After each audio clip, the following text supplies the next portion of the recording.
départements ou les plateaux. Subu, Obar campagne comme Yerengwa. Moi, Sununga, au département des plateaux, pour la pays ça qui est. En Tchou, il est mort de l'obligation, il est tout jeune. Il y a des gens normaux. Mais il y a aussi, au lit, il faut la yonde. Mais le jour au sein, mais le jour au sein, mais il y a aussi un dos. Au jour, et il n'y a plus de rousseau, il faut le tirer au jour. Berlin Chelsea, Berlin China, Armani. What another we don't do. In the Sunday, so, I'm going to come with you.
Papa, président, candidat.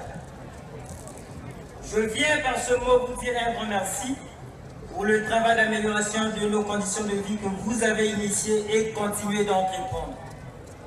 En effet, depuis les travaux de la municipalisation accélérée dans notre département, l'électricité, l'eau et les voiries sont devenues une réalité positive qui a changé nos vies.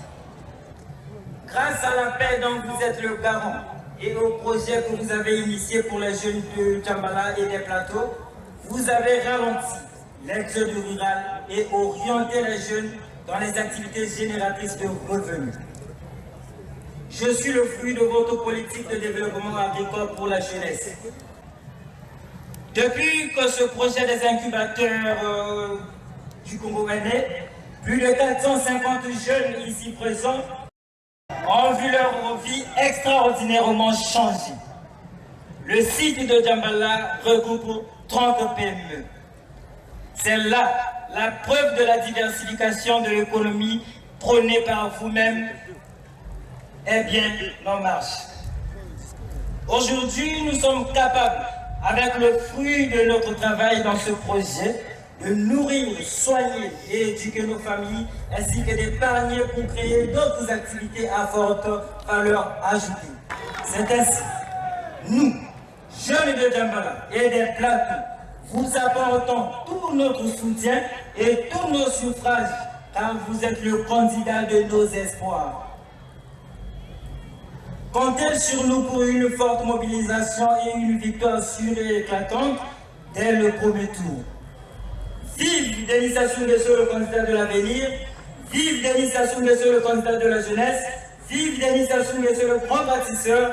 Vive le développement de Djambala et des plateaux avec Denis Sassou Nguesso. Je vous remercie. Papa candidat, dans les plateaux, nous sommes témoins de ces efforts, car à la tête de notre département, vous nous avez déjà donné des signaux forts. Vous êtes non seulement le candidat, mais le leader indiqué pour la défense des droits des femmes. Le 21 mars 2021, avant 12 heures précises, toutes les femmes des plateaux auront fini de voter massivement pour vous. Na kombo ya basage, na ba notable ya biso ya plateau. Na pesi candidat na biso Papa Denis Sassou Nguesso, na molongali na ye, Maman Antoinette. Mbote mingi na ekomeli elamu na ekumba ya Djambala. Biso, basage ya le plateau na ba notable. Biso, ba bomba ya mabele na biso, tozali kaka na liloba moko. Wuta mobembo na yo awa na Djambala. Na mikolo elekaki awa, topesaki yo liloba na biso ya motema. Yango wana, tolobi lisusu boye. Pona kimia na mboka na biso Kongo. Pona misala ebele oyo yo zali kosala na ekolo na biso.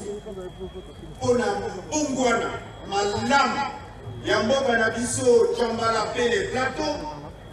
Pona ekundeli makasi na bokono ya coronavirus na mboka na biso Kongo.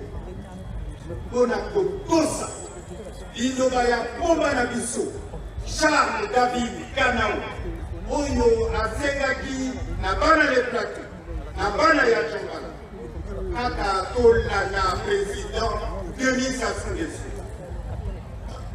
Kolo ya mboka Djambala, bakolo ya butu oyo biso totunaki bandimi yo.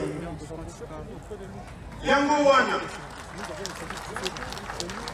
wana tolobi posana maye oyo malekaki kala po bakolo baloba lolemo na mino bazali na kati ya monoko. Tango mosusu mino eswaka etokisaka kutu lolemo, mekasi lolemo ebima na monoko te, bango toujours bavanda kaka esika moko. Monsieur le Président, candidat, notre champion, veuillez accepter nos respectueuses salutations au nom des enfants du département des Plateaux, au nom des enfants de Djambala. Monsieur le Président candidat, tous nos 11 districts ici dans les Plateaux, Abala, Alembe, Gamboma, Lekana, Makoti Koko, Mbon, Mbouya, Ngo, Olombo, Ongoni et Djambala peuvent témoigner de votre attachement à notre département pluriculturel et complexe, mais vivant en cohésion et toujours unis comme un seul territoire pour vous soutenir. Cet attachement que vous avez pour le département des Plateaux, nous vous le rendrons. Oui, Monsieur le Président candidat, les cadres des Plateaux, réunis autour d'une coordination, présidée par les camarades Pierre Goulot, Florent Siba, Pierre Auba, sous les sages conseils du doyen Bongarakoa, se sont tous mis debout pour organiser cette forte expression populaire qui, nous vous l'assurons, se traduira dans les urnes dans 3 jours.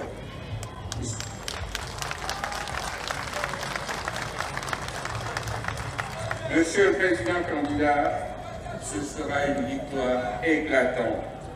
Oui, Monsieur le Président, notre illustre candidat, quand nous parlons de notre adhésion totale à vos idéaux, n'oublions pas les mots pleins de sens prononcé par notre patriarche, notre grand frère et ami, Charles David Ganao, qui disait « Mieux vaut préférer la vieille chaussure à la nouvelle ».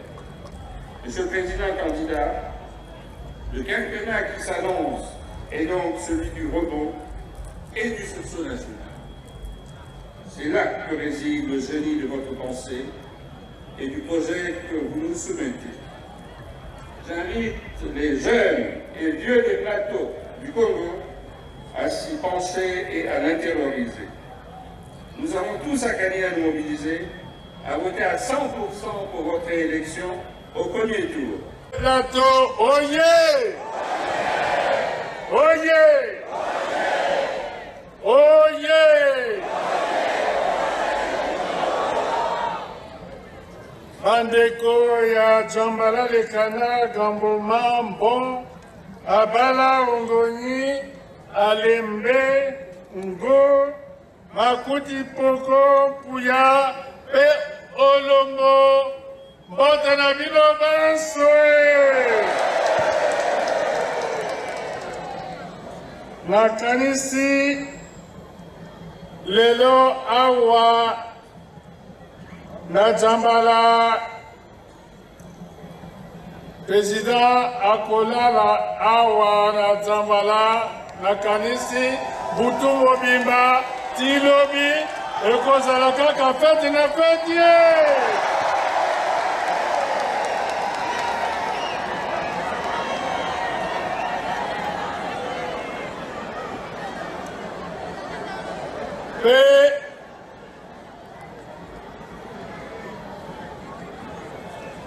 Merci pour cet accueil.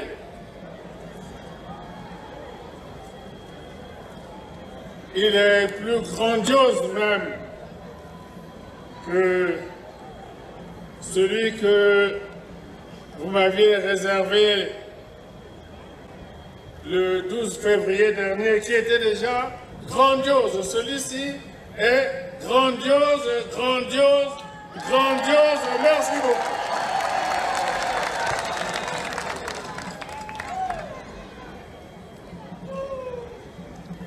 C'était lorsque nous avions connecté le district de le canal, le chef-lieu, au réseau national d'électricité.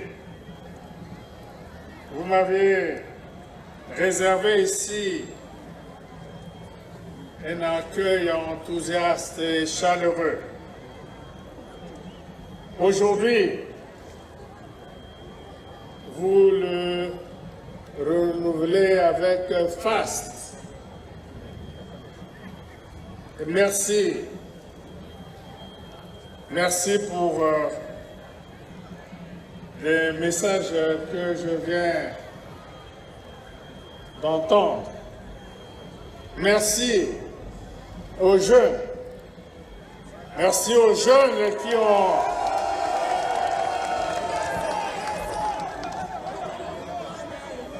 au sujet de notre projet sur l'agriculture.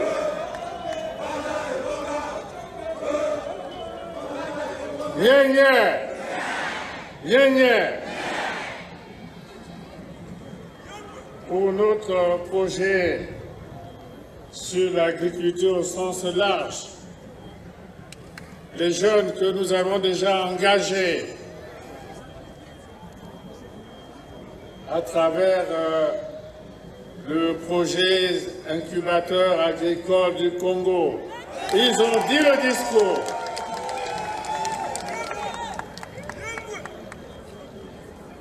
Ils ont tout dit.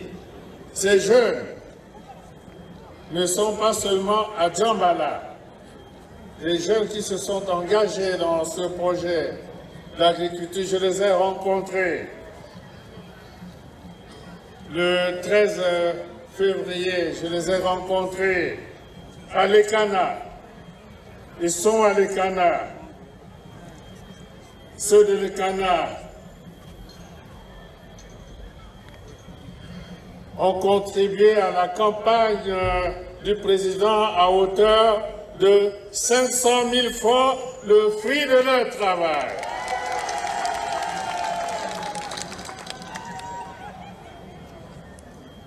Je les ai vus à Dolisie, je les ai vus à Evo. Ils sont déjà ailleurs dans d'autres districts. Et ils seront présents au cours du prochain mandat dans tous les districts du Congo. Et je salue la jeunesse qui s'est engagée et dans la bonne voie et je remercie la jeunesse pour le message. Je remercie nos mamans. Elles ont toujours le propos juste, mesuré. Et elles sont fidèles. Quand elles donnent leur parole, nous avons eu l'occasion de le vérifier. Elles sont fidèles. Je remercie les mamans qui ont parlé tout à l'heure.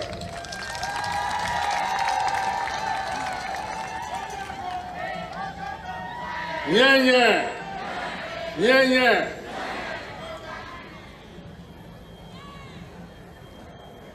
Na pesi ba notable et ba sage Lokumu. Bango moko ba yebi. Et pas biso tokolobaka makambo. Notable, sage. Mingi ba notable. Biso tozalaka soki onyati poso ya nyama oyo. Okoki kozala na maloba mibale te okopesa kaka liloba moko soki opesi esili ekomi lokola Bible okochange lisusu te. Yango wana napesi lokumu mingi aba notable ba sage na message oyo bapesi mpe bakadre bango bayebi manso ezali na mokanda oyo lokola bango balobi te bakolanda candidat président basengi bapopulation nyonso balanda mpe candidat président na wana napesi bango mpe félicitation mingi bango bajeune bamama banotable basage bacadre bango balobi esili bapesi maloba na kombo ya bapopulation nyonso ya plateau balobi te na vote oyo ya 21 mars tembe ezali te. Eske tembe ezali? Nayoki malamu te. Eske tembe ezali?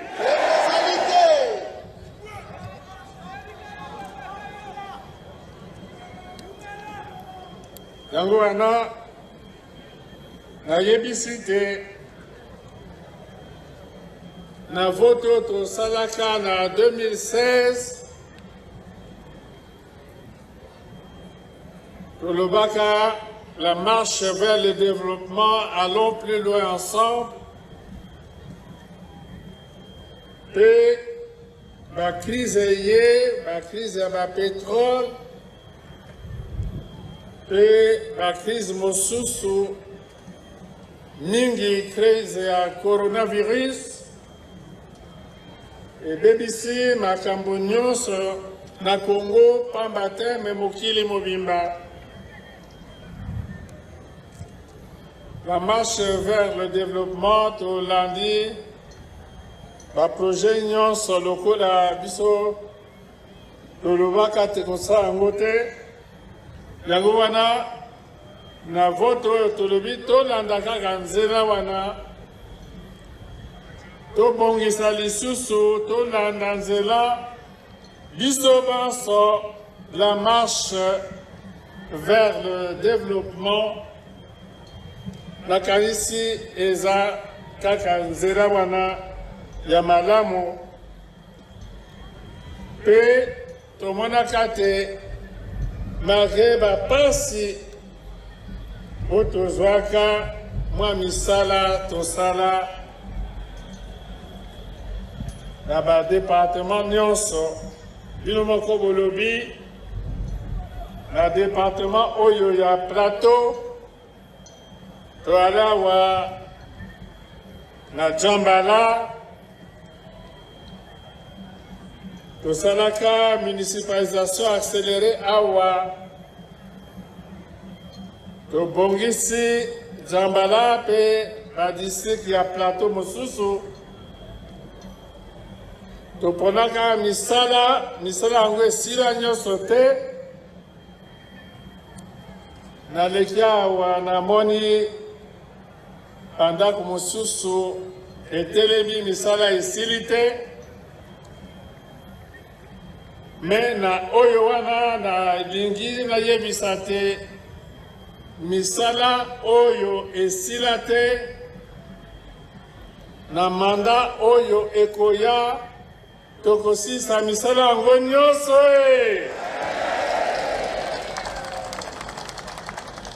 mpe mosusu tosalaka mpe esila bino moko bolobi département oyo ya plateau eza na badistrict tuku moko na moko na badistrict wana tuku moko na moko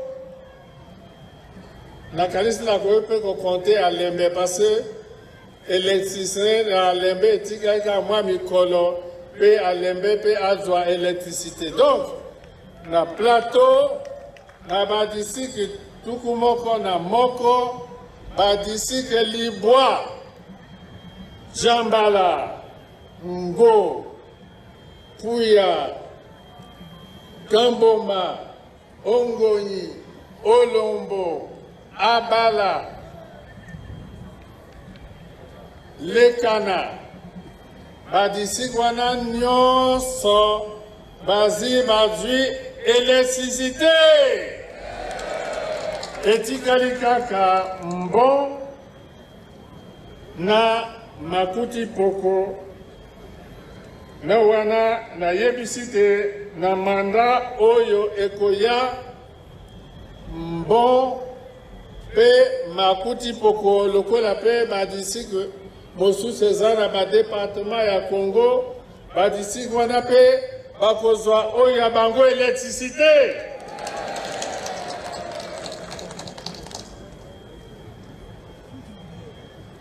alors nayebi te awa na département ya plateau nzela oyo euti lefini ti alima nzela yango ebebi moke peut-être même mingi mais gouvernement asali makasi na koyebisa na bino te nzela oyo ya national 2 ekozala nzela moko lokola national 1 Pointe Noire Brazzaville ezala Pointe Noire Brazzaville Owando Weso ezala kaka nzela moko polele mpona développement mboka biso nzela mpe yango Djambala Lekana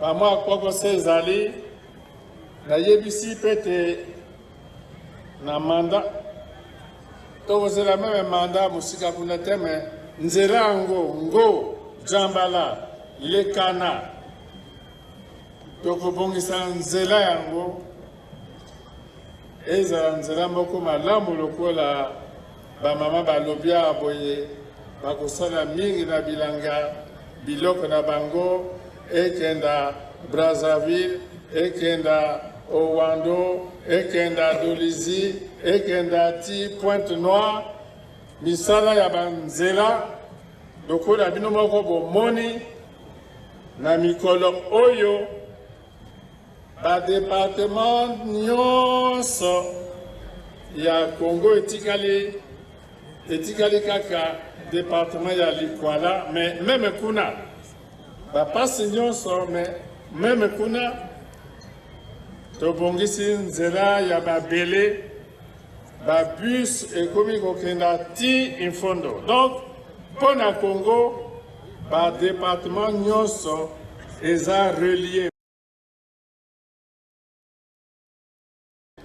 Bapasi oyo biso tozalaka kotala liboso mpona banzela bapasi wana na mamanda oyo eleki gouvernement asali makasi mpe abongisi makambo ya banzela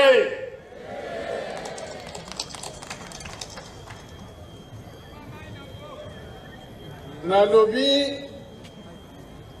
mpona banzela pamba te na programme oyo toponi na mandat oyo ekoya ezali programme moko makasi ekozala etuma moko monene mpona misala ya bilanga. Misala ya bilanga lokola ba jeune bayebisi bango baza ba jeune bandimi mosala yango balobi te ba avenir na bango même avenir ya Congo eza kaka na misala ya bilanga. Na wana nalobi na mokanda oyo de agriculture au sens large. Tous les départements seront en compétition pour le développement de l'agriculture au sens large. Le Koranalobi. Et pour un plateau. Les plateaux, ils ont vraiment chance.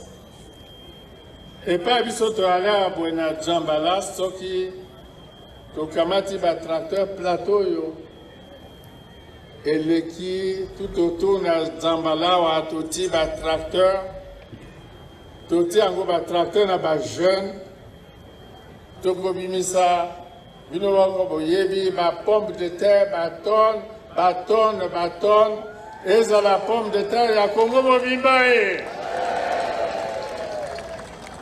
pena le canal ndenge moko pena ngo ndenge moko puya ndenge moko bilango eza na Gamboma bambala ya inyam ya Gamboma ezala pe batone gouvernement asali déjà institution moko bino moko boyebi na lopoto bakobenga yango fonds d'impulsion de garantie et d'accompagnement de très petites et moyennes entreprises et de l'artisanat. FIGA. Donc, baninga oyo déjà bandi misala ba jeune na incubateur agricole du Congo. Na ba projet na bino ya mike lokola boyebisi bosala ba dossier déjà ba mosusu ba bandite ba jeune ba make-upeur ya bango ba dossier bakenda déjà na FIGA bakoki kozwa accompagnement ya gouvernement pe misala na bango etambola malamu e na yebisi te nzela ngo Djambala lekana tokobongisa yango na yebisi te Makuti poko nambon bakozwa pe oyo ya bango électricité lokola ba district mosusu. Nalingi nayebisa pe te nzela oyo biso tokomanse ke misala pe crise ye misala yango esuki na nzela kuta ebandi malamu te. Mosala oyo ya nzela olombo abala na manda oyo ekoya owana na kamati ya engagement nzela yango ekosalama ye.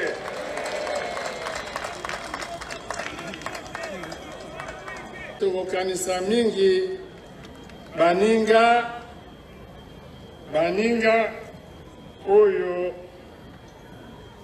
mai ya Congo ebebisaka bango mboka, baninga ya Makuti poko e baninga ya Mpuya. Président akanisaka mingi mpona bango, nakanisi tokosala na bambule koya makasi nyonso tomeka dragage na Makuti poko, tomeka dragage na Mpuya lokola tosalaka na Mosaka. Nakanisi soki tosali ndenge wana ata mai emati na Congo tokoki lisusu kotala bato ya Makuti poko na bato ya baninga ya Mpuya na bapasi lokola tomoni na basanza eleki te. Donc projet ya dragage kobongisa bamboka mibale wana Makuti poko na Mpuya. Projet yango eza na kati ya mokanda oyo eza maloba ya pamba te, me ezali makanisi ya président atina mokanda.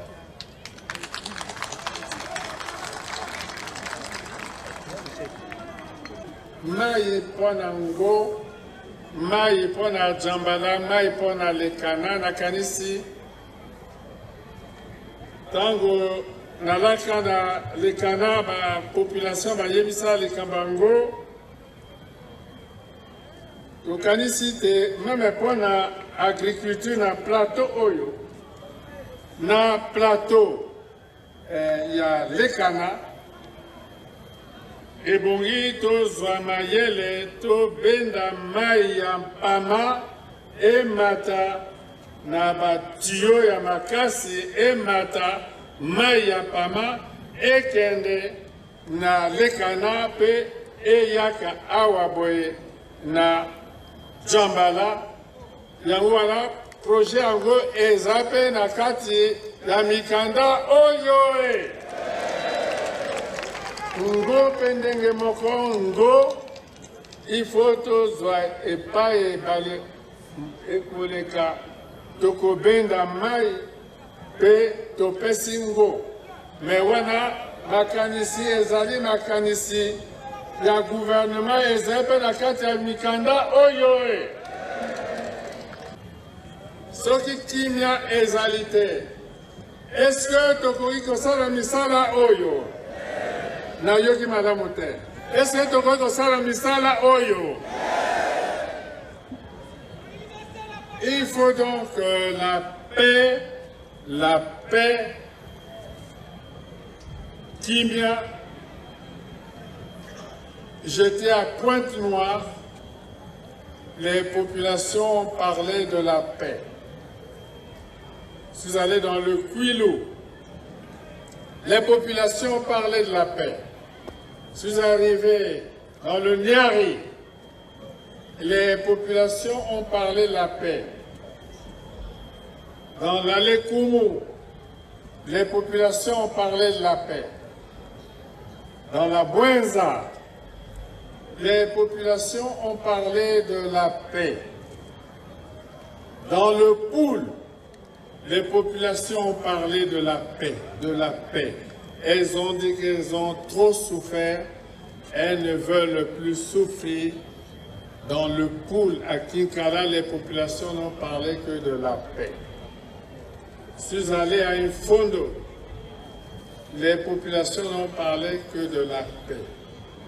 À Wesso, les populations n'ont parlé que de la paix. À Evo, les populations n'ont parlé que de la paix. À Owando, les populations n'ont parlé que de la paix. Et ici,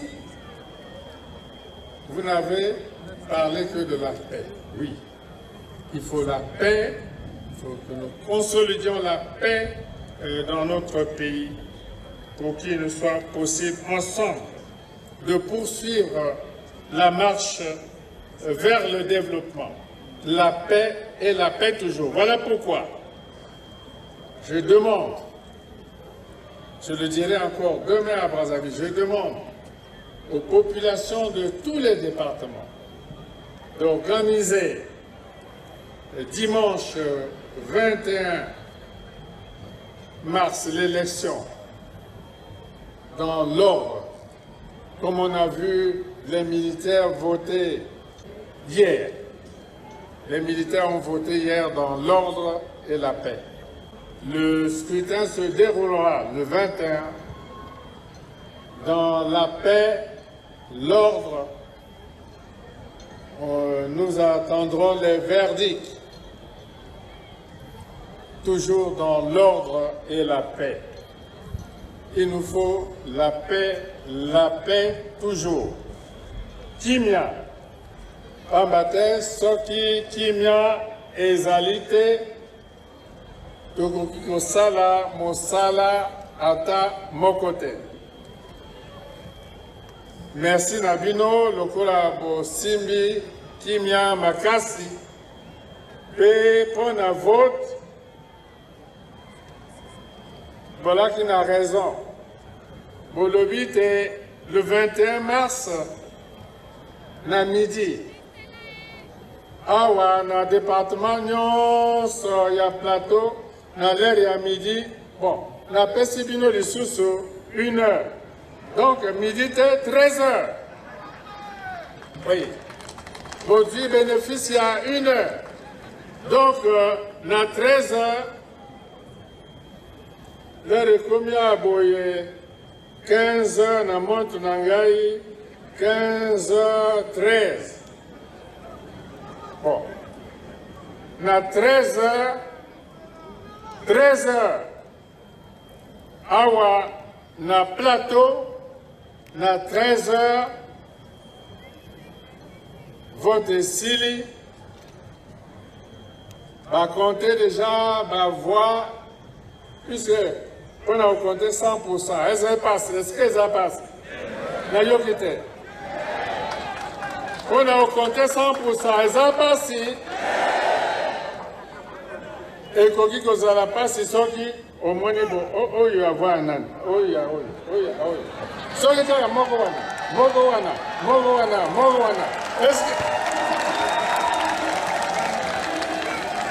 Est-ce que ça passe? Est-ce que ça passe?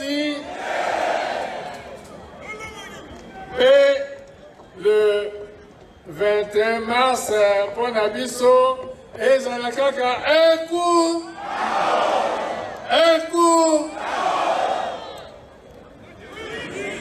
Iwirie. Aboué.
trembling.